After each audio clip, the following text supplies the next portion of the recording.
Hi, my name is Nancy Love, and I'm speaking to you live from the Planet Peace Project. Jealousy. I've discussed it before in a video I made in the spring about how when I was a kid, I was jealous of a teenager who was very pretty and popular and had a cute boyfriend. And I overcame jealousy in one afternoon by making a list of the things that she had that I wanted, uh, and deciding or analyzing how much of that I could have for myself without taking anything from her. And obviously, things like that she was already a teenager and I was still a kid, and that she was short and I was tall, couldn't be fixed. But she had a boyfriend that treated her really well. We were very good friends, and I thought, well, I can do that. I can get that. And she dressed in a certain way, and I thought, well, I can change the way I dress. So when I finished going through the list and analyzing how I could get things that she had that I wanted without taking anything from her, I was done with jealousy. And she and I ended up, even though there was a significant age difference, she and I ended up becoming great friends. And I wish that everyone could heal their lives and their hearts so easily.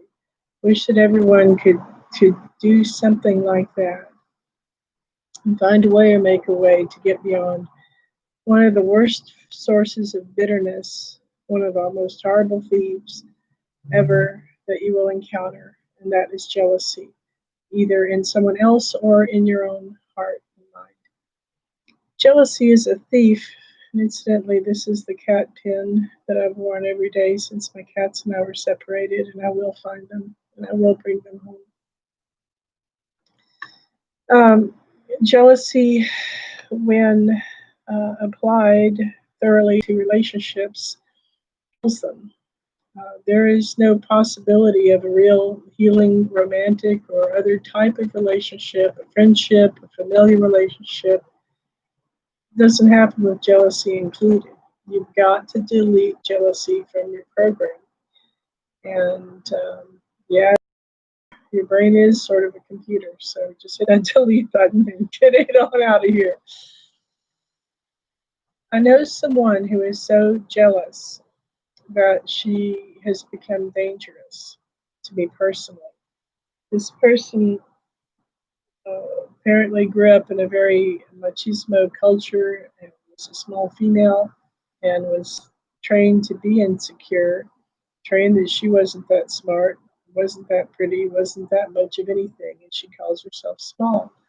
Well, more than anybody else, I mean, she does good work and has many important characteristics and often tries to be kind to people. But she's fixated. One day she said to me, when I barely knew her and we were becoming what I thought was friends, was, I've decided that I hate you because I have always hated people with white skin and blonde hair. And you have white skin and blonde hair. Popped out of the womb the way everyone else did. And I am not guilty of anything. You know, it's not my fault that I have the white skin and the blonde hair and that she doesn't. The next day it got weirder because I happened to be in a context where I saw this person frequently. She actually said that she had a dream that she and I were reincarnated together. Please, I can't make this stuff up. Um, and that she dreamed that she had been my mother in another lifetime, and that I was her daughter in another lifetime. And then she told me very sternly, very coldly, that she was going to start treating me as a mother and that I were her bad daughter. Excuse me, I'm 63 years old with a graduate education in psychology and behavioral health, behavioral medicine. I've had decades of business experience and am quite sane. And I may be in a wheelchair, but that doesn't make me anybody's daughter at all, ever. And she started lording herself over me, invading my privacy, trying to figure out what I ate and when, and trying to control and judge my behavior, including telling me what clothes to wear and not to wear, and so forth. This woman is basically, you figured it out by now, batshit nuts. But I hope I can say that on YouTube.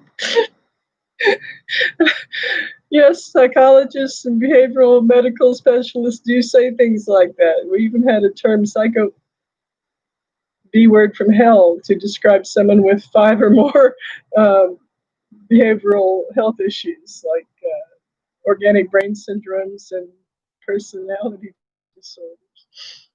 But yeah, this person is bonkers, and the source of her bonker, behavior is, from what I can tell, sheer jealousy,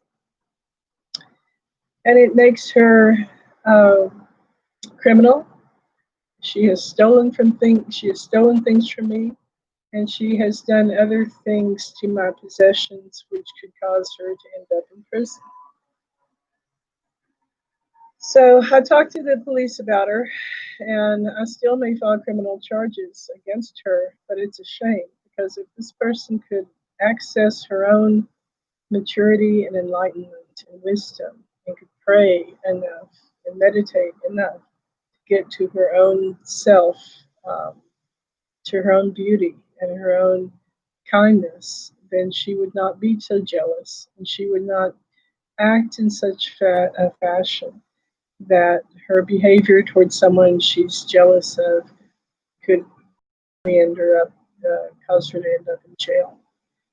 There's another context I became aware of many years ago, and I'm not going to say who, but in the 1960s, somebody scored so high on standard tests of IQ that were nationally normed that the Guinness Book of World Records approached the family and kept offering to put this young woman in the Guinness Book of World Records as one of the highest IQs in the nation. And her family, one person of the family, nixed this and prevented this young woman from being in the Guinness Book of World Records as one of the highest IQs, which would have rocked and which would have probably set that young person on a path of great success very early in life. That didn't happen. The person has lived a life that could more adequately be characterized as obscure and struggling, which was not this.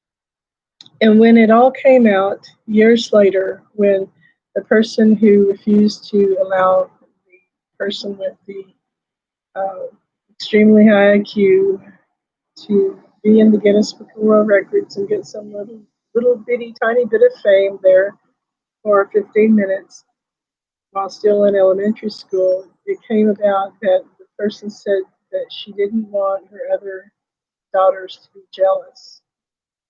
Well, so what? The other daughters were always handing the kid who could read really well and with a high IQ things about Buddhism and yoga and Christianity and secular philosophy and ethics. Those very same kids were helping to develop the intellect of the kid with the high IQ. Those very same daughters were actually probably in part responsible for the high IQ, because they were very social and they talked a lot. Boy, did they talk a lot. And the child learned a lot of verbal skills and language skills, which are part of passing and doing well on an IQ test. So, siblings feared that they would feel insecure or less than, and thereby hobbled a really smart kid from getting the recognition that she deserved early in life. Later on, even acknowledged that it was, here we go again. The mother said to this daughter that she was jealous, not of her white skin, because the mother was also white, but of the kid's blonde hair. The mother said she was extremely jealous of the kid's blonde hair. People actually matter, will you? The woman said that she was jealous of the fact that the daughter was born in America and she wasn't.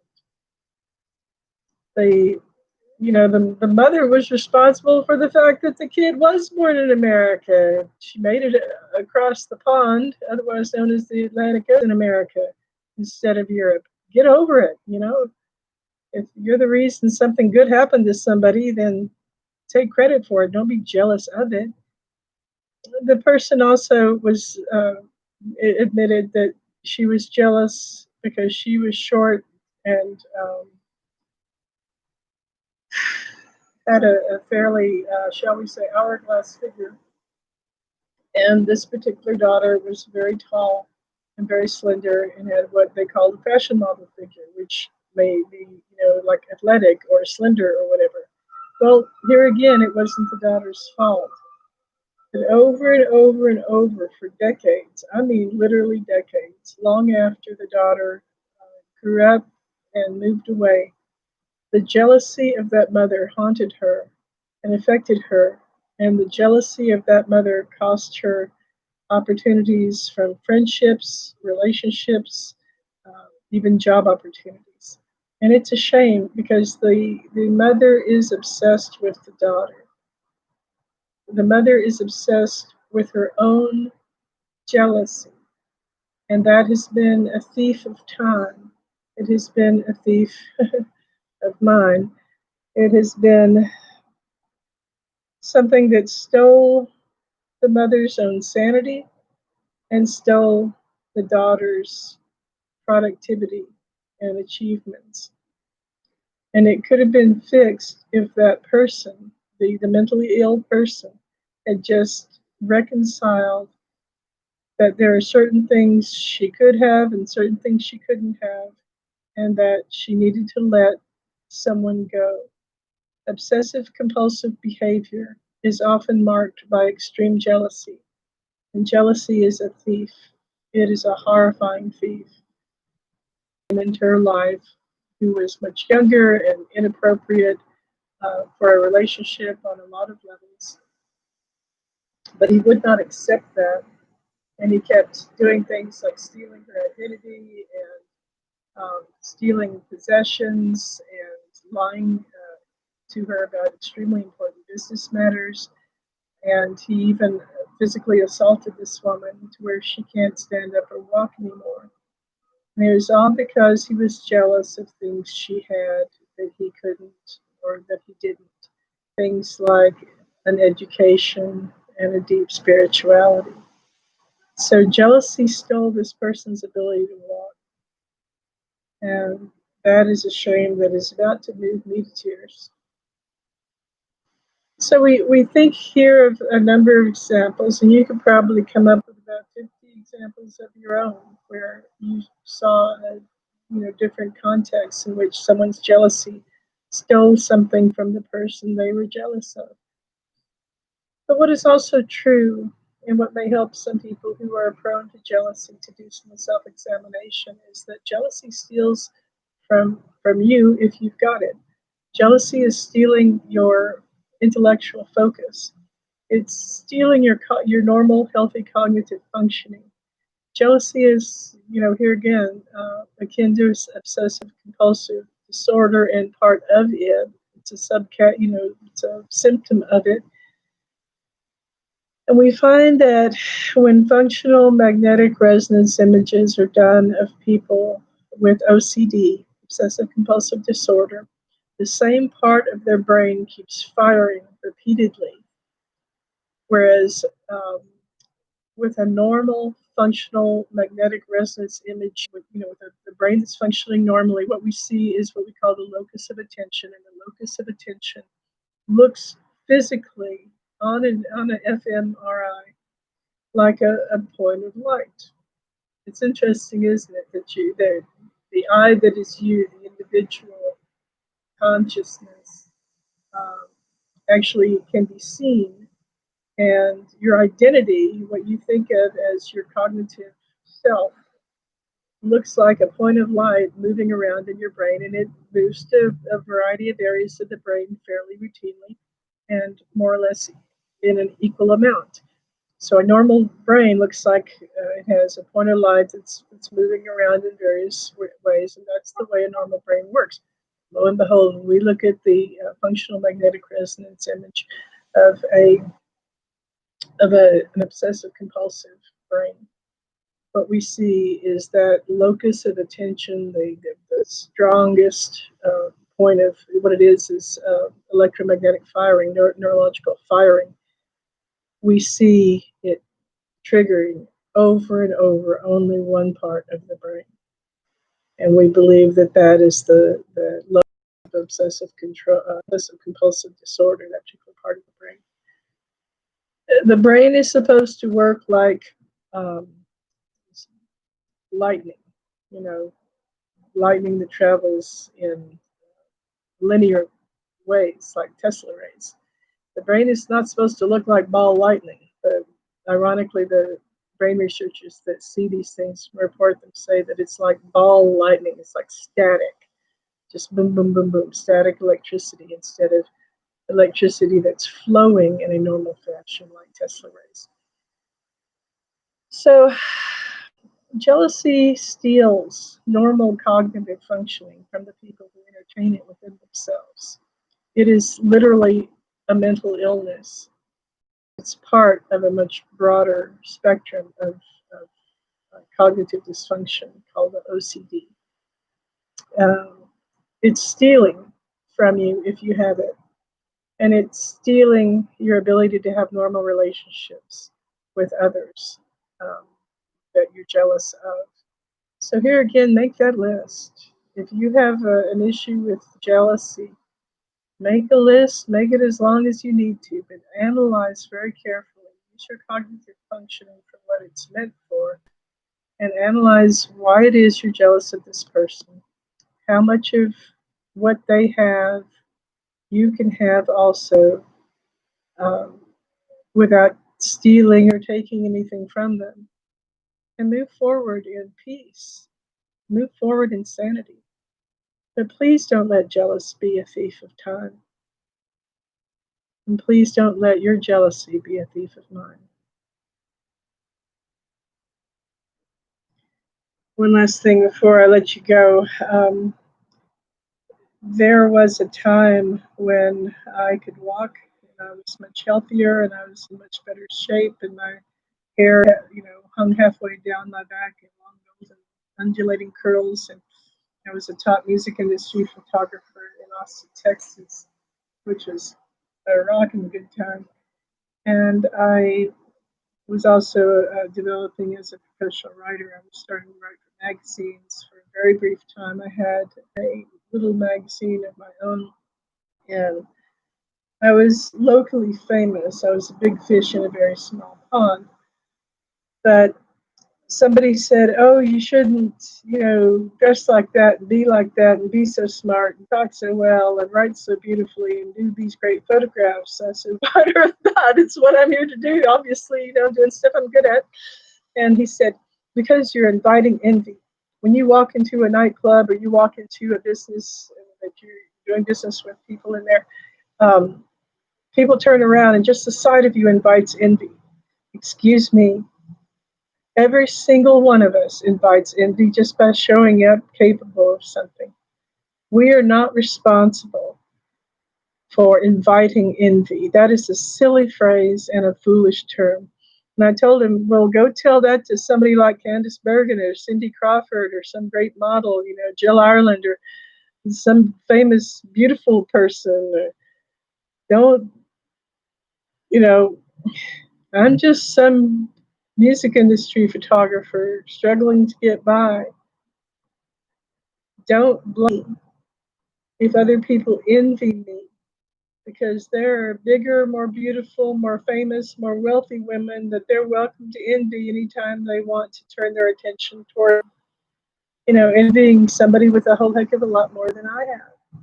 Get over it, in other words.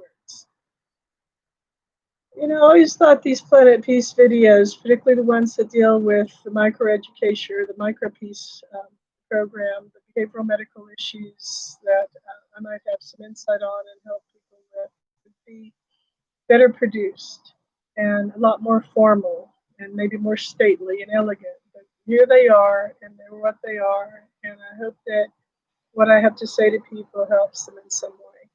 I'm doing this because I learned a lot in my life, particularly in the realm of behavioral medicine, and also studying things like philosophy and spiritual readings. So if I can put all that together in a way that helps people